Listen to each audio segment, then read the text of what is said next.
Assalamualaikum warahmatullahi wabarakatuh. Kami dari kelompok RSM yang beranggotakan Desi Angelina, Fatin Ramadhatu Fahati, Salsabila Khairani, Nevi Pradana Ramadhani, Susmelia, dan Alia Rana Sabita. Bisa next. Kami di sini akan membahas terkait jasa asuransi dan non-asuransi lainnya. Langsung aja kita masuk ke pembahasan. Tujuan pembelajaran yang pertama itu memahami tingkat asuransi dan persyaratan bukti untuk jasa review dan kompilasi.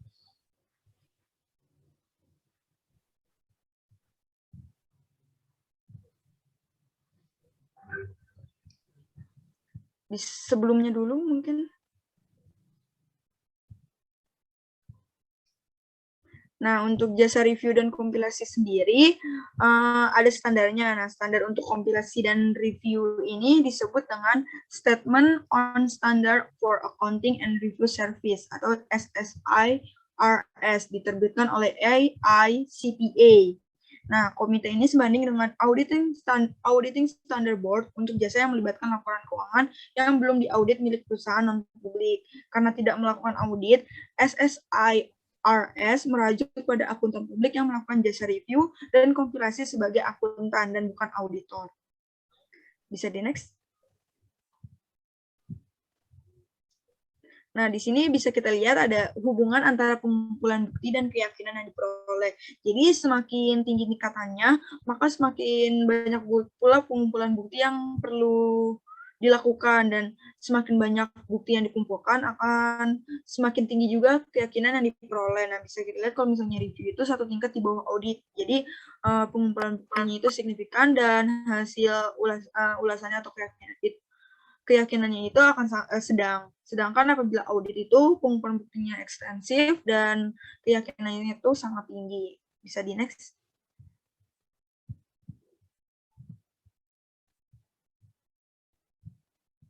Selanjutnya, prosedur yang disarankan untuk direview yaitu yang pertama, memperoleh pengetahuan mengenai prinsip-prinsip akuntansi dan praktik dari industri klien. Lalu yang kedua, memperoleh pengetahuan tentang klien. Yang ketiga, mengajukan pertanyaan kepada manajemen. Keempat, melaksanakan prosedur analitis. Dan yang terakhir itu memperoleh surat representasi. Bisa di next.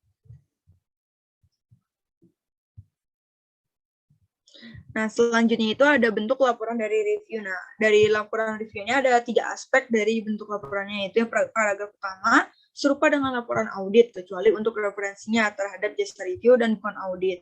Lalu yang kedua itu ada paragraf keduanya itu menyatakan bahwa suatu review terutama terdiri dari pengajuan pertanyaan dan prosedur analitis. Pada intinya memiliki lingkup yang lebih sedikit dari suatu audit dan tidak ada opini yang diekspresikan. Lalu yang terakhir pada paragraf ketiga mengekspresikan asuransi terbatas dalam bentuk asuransi negatif, bahwa pengetahuan kami tidak ada modifikasi material yang harus dilakukan terhadap laporan keuangan. Oke, bisa di next, dan selanjutnya akan dijelaskan oleh teman saya.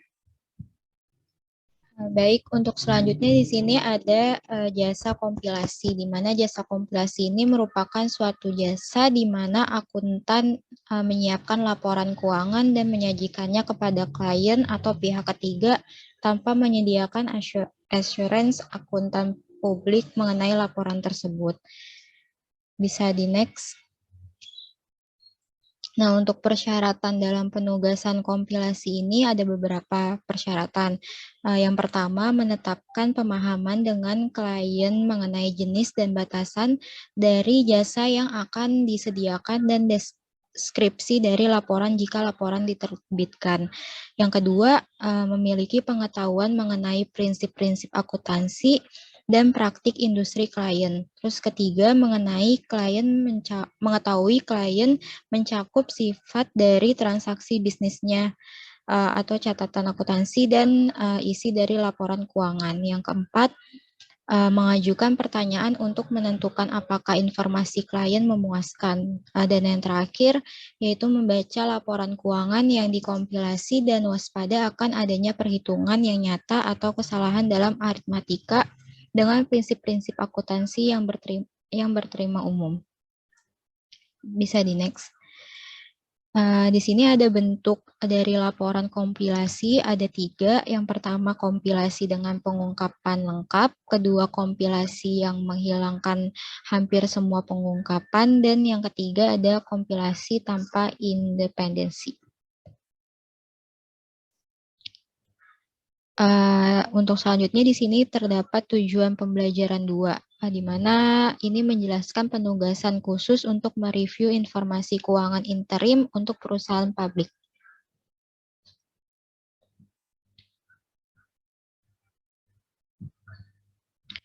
Nah, untuk review informasi laporan keuangan interim untuk perusahaan publik, di sini syarat untuk penugasan jasa kaji ulang, di mana auditor ini harus yang pertama memperoleh pengetahuan mengenai prinsip-prinsip akuntansi dari industri klien, kedua memperoleh pengetahuan mengenai klien, ketiga mengajukan pertanyaan kepada manajemen, keempat melaksanakan prosedur analitis, dan yang terakhir itu memperoleh surat representasi. Untuk selanjutnya bisa dijelaskan oleh teman saya. Selanjutnya, tujuan pembelajaran ketiga yaitu membedakan antara standar ACPA dan standar auditing dan mengetahui jenis penugasan yang sesuai masing-masing standar. Di sini terdapat perbandingan standar asetasi dan standar audit yang berlaku umum, di mana standar umum ini pada standar atestasi penugasan harus dilakukan oleh praktisi yang telah menjalani latihan teknis yang cukup dan memiliki keahlian untuk melakukan fungsi atestasi. Penugasan juga harus dilakukan oleh praktisi yang memiliki pengetahuan yang cukup untuk hal yang pokok. Lalu praktisi harus melaksanakan penugasan hanya jika ia mampu atau ia memiliki alasan bahwa masalah pokok dapat dievaluasi berdasar kriteria yang cocok dan tersedia bagi pengguna.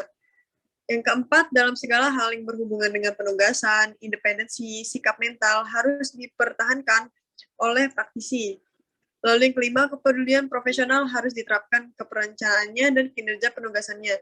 Standar auditing yang berlaku di sini, audit harus dilaksanakan oleh beberapa orang yang memiliki keahlian dan pelatihan teknis yang cukup sebagai auditor.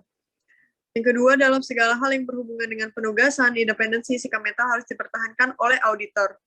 Dan yang ketiga, kepedulian profesional harus diterapkan ke kinerjaannya audit dan penyusunan laporan.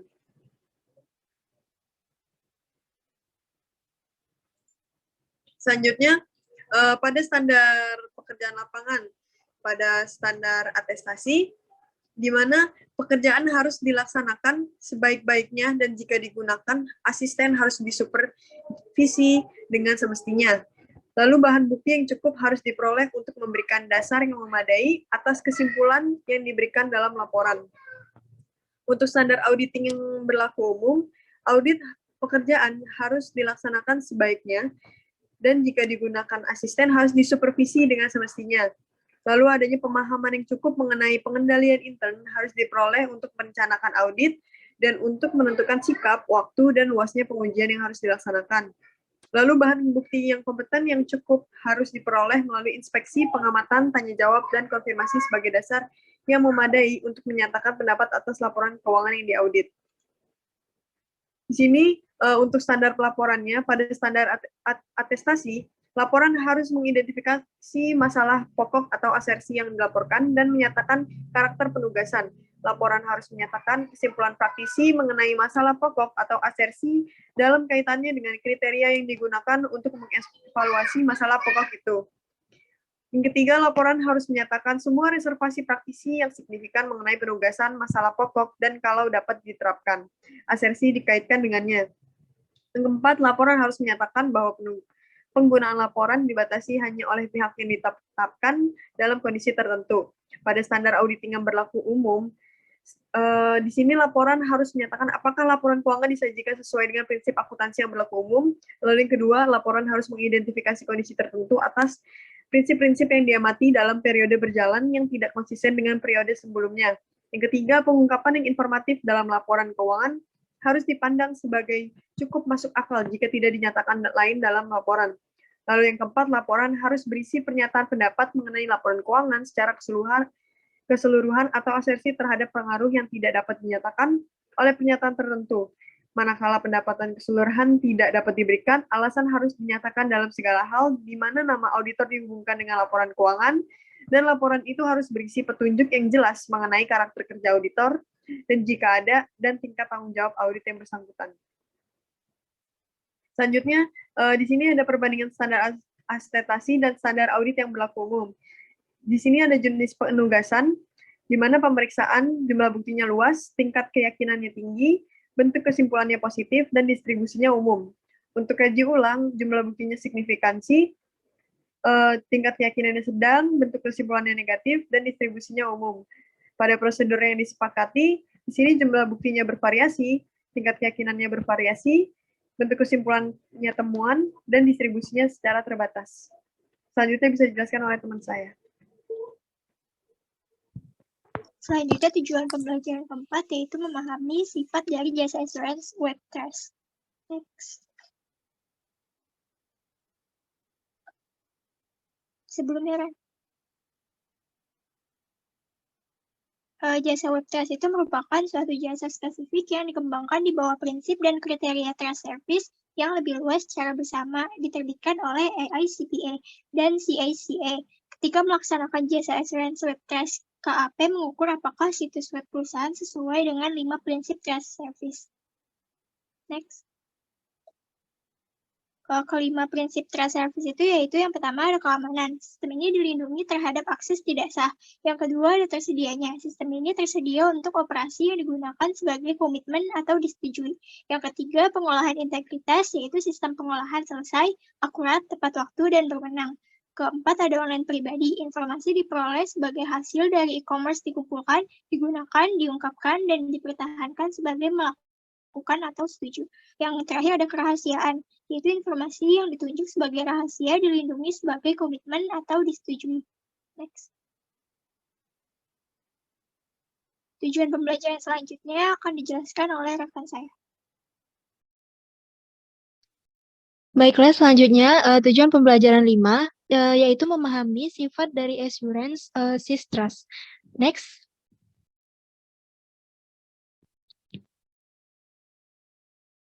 Baiklah, di sini ada jasa Sistrust, di mana jasa Sistrust ini merupakan dalam penugasan Sistrust, akuntansi publik yang memiliki lisensi Sistrust mengevaluasi sistem komputer perusahaan dalam menggunakan prinsip dan kriteria Sistrust dan menentukan apakah pengendalian sistem terhadap sistem tersebut berjalan.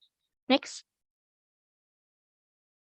Kemudian di sini terdapat tujuan pembelajaran 6, yaitu menjelaskan penugasan khusus untuk mengetestasi laporan keuangan prospektif. Next.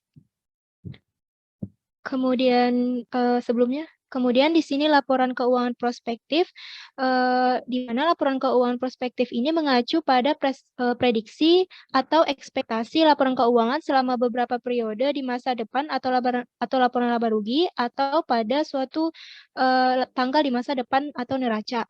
Kemudian di sini terdapat dua jenis umum laporan keuangan prospektif, di mana adalah laporan keuangan prospektif yang menyajikan laporan keuangan, hasil usaha, dan arus kas yang diharapkan perusahaan menurut keyakinan dan pengetahuan yang terbaik dari pihak-pihak yang bertanggung jawab atas dasar satu lebih asumsi hipotesis tertentu.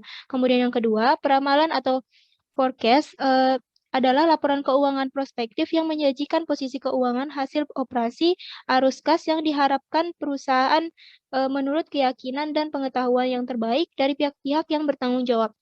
Next. Kemudian di sini ada jenis pengugasan laporan keuangan prospektif, di mana AICPA menciptakan standar atestasi yang lebih spesifik yang menggambarkan jenis penugasan berikut untuk laporan keuangan prospektif. Di mana yang pertama, suatu penugasan pemeriksaan di mana akuntan publik memperoleh kepuasan mengenai dari semua asumsi. Yang kedua, suatu penugasan kompilasi di mana akuntansi publik terutama terlibat dengan ketepatan perhitungan dari laporan dan bukan kewajaran dari asumsi. Kemudian yang 3, penugasan prosedur yang disepakati di mana akuntan publik dan semua pemakai dari laporan menyetujui prosedur atestasi terbatas dan spesifik. Next. Mungkin selanjutnya akan dijelaskan oleh rekan saya. Baik, selanjutnya yaitu tujuan pembelajaran 7, di mana tujuan pembelajaran 7 yaitu untuk menjelaskan penugasan prosedur yang akan disepakati. Next. Pada penugasan prosedur yang disepakati ini, di mana terdapat pada SAS nomor 75 dan SSHE nomor 10, standar profesional utama akan membahas yang disepakati oleh SAS untuk membahas item dari laporan keuangan, sementara SSHE akan membahas persoalan non-laporan keuangan. Audit akan terbatas pada prosedur audit tertentu yang dianggap sebagai penugasan prosedur yang disepakati. Next.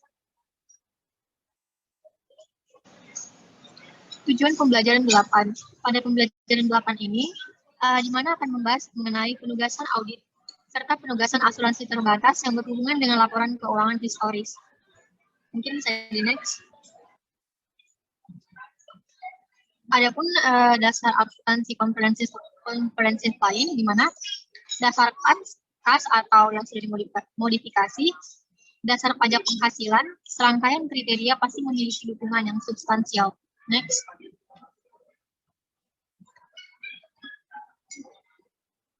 Elemen akun atau item khusus, di mana auditor seringkali diminta untuk mengaudit serta menerbitkan laporan atas aspek tertentu dari laporan keuangan.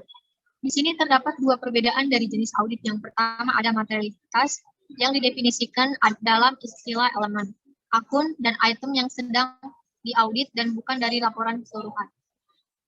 Yang kedua yaitu di mana ada standar pertama dari pelaporan di bawah standar auditing yang diterima secara umum dan tidak dapat diterapkan karena penyajian dari elemen, akun, item bukan merupakan suatu laporan keuangan yang dipersiapkan sesuai dengan prinsip-prinsip akuntansi yang diterima umum. Mungkin bisa next slide. Ini tadi udah, bisa di next slide. Di sini terdapat surat ketaatan utang dan laporan yang serupa, di mana dalam kasus ini, auditor harus mengamati persoalan berikut dalam penugasan. Yang pertama, auditor diminta untuk memiliki kualifikasi untuk mengevaluasi apakah klien telah memenuhi provisi dalam penugasan. Yang kedua, di mana auditor sebaiknya menyediakan surat ketaatan utang hanya untuk seorang klien, untuk siapa auditor melakukan audit, untuk laporan keuangan keseluruhan. Dan yang terakhir, di mana opini auditor merupakan suatu bentuk ansuran negatif yang menyatakan bahwa tidak ada yang menarik perhatian atau auditor yang akan mengarahkan auditor untuk merasa yakin terhadap ketidakpastian. Next. Oke, baik. Mungkin sekian video pemaparan kami. Jika ada salah kata, kami meminta maaf. Wassalamualaikum warahmatullahi wabarakatuh.